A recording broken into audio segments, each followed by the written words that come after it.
क्या भगवान को भी कोई भागने वाला कह सकता है? क्या सच में भगवान श्री कृष्ण को रणछोड़ कहा जाता है? और अगर वो रणछोड़ थे, तो फिर उन्होंने महाभारत का सबसे बड़ा युद्ध क्यों करवाया? आज की इस वीडियो में हम जानेंगे वो सच्चाई जो शायद आपको चौंका दे। बहुत समय पहले की बात है, जब घर धरती पर अधर्म बढ़ रहा था, तब भगवान श्री कृष्ण ने धर्म की रक्षा का संकल्प लिया। मथुरा नगरी में एक अत्याचारी राजा था, कंस, जिसे कृष्ण ने मारकर जनता को भय से मुक्त किया। लेकिन कहानी यहीं खत्म नहीं हुई। कंस का ससुर मगध का शक्तिशाली राजा जरासंध बहुत क्रोधित हुआ। उसने बदला लेने के लिए बार बार मथुरा पर आक्रमण किया। कहा जाता है कि उसने 17 बार युद्ध किया और हर बार श्री कृष्ण ने उसे हराया। लेकिन 18वीं बार हालात बदल गए। इस बार जरासंध के साथ एक और भयंकर योद्धा आया, काल यवन। अब मथुरा पर दो तरफ से हमला होने वाला था। युद्ध इतना भयानक हो सकता था कि हजारों निर्दोष लोगों की जान जा सकती थी। श्री कृष्ण यह जानते थे कि सच्चा धर्म केवल युद्ध जीतना नहीं, बल्कि लोगों की रक्षा करना है। इसलिए उन्होंने एक अनोखा फैसला लिया। उन्होंने युद्ध भूमि छोड़ दी, लेकिन डर कर नहीं, बल्कि अपने लोगों को बचाने के लिए। वे मथुरा छोड़कर समुद्र किनारे एक नई नगरी बसाने चले गए, जिसे हम आज द्वारका के नाम से जानते हैं। कुछ लोगों ने उन्हें भागने वाला कहा और वहीं से नाम पड़ा रणछोड़। लेकिन सच्चाई क्या थी? श्री कृष्ण ने युद्ध नहीं छोड़ा था। उन्होंने अहंकार, क्रोध और विनाश को छोड़ा था। उन्होंने सिखाया, हर लड़ाई लड़ना जरूरी नहीं होता। कभी कभी पीछे हटना ही सबसे बड़ी जीत होती है।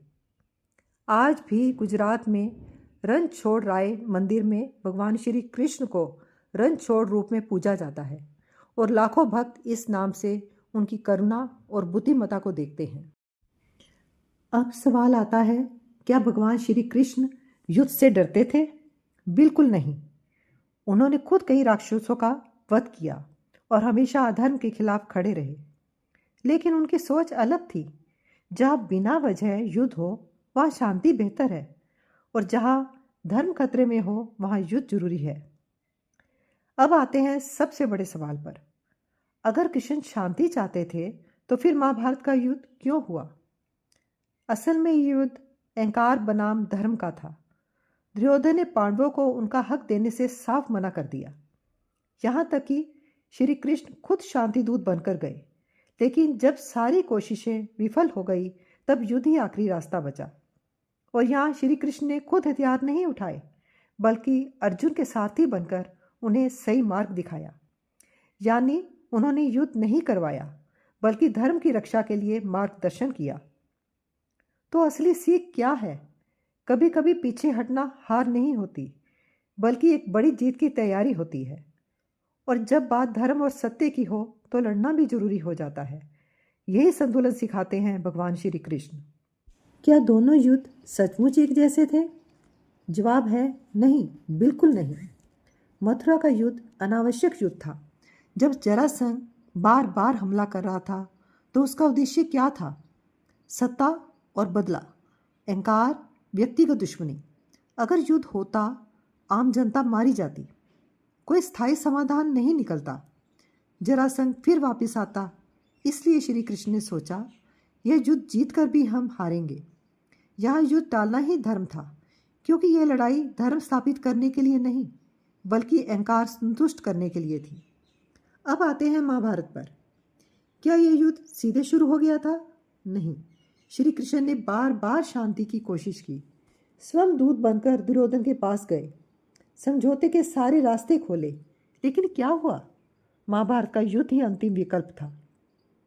मथुरा का युद्ध टालने से धर्म बच रहा था। महाभारत का युद्ध टालने से अधर्म जीत रहा था। महाभारत में निर्दोष लोग मरे, यह सच है।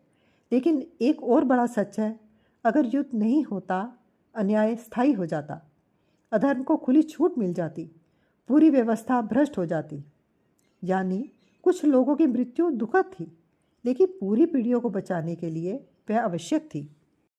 कृष्ण ने युद्ध नहीं करवाया, उन्होंने आखिरी विकल्प चुना। क्योंकि कभी कभी शांति बचाने के लिए भी युद्ध करना पड़ता है, और यही सच्चा धर्म है। अगर आपको यह सच्चाई पसंद आई तो इस वीडियो को शेयर ज़रूर करें, क्योंकि ऐसी बातें हर किसी तक पहुंचनी चाहिए। जय श्री कृष्णा।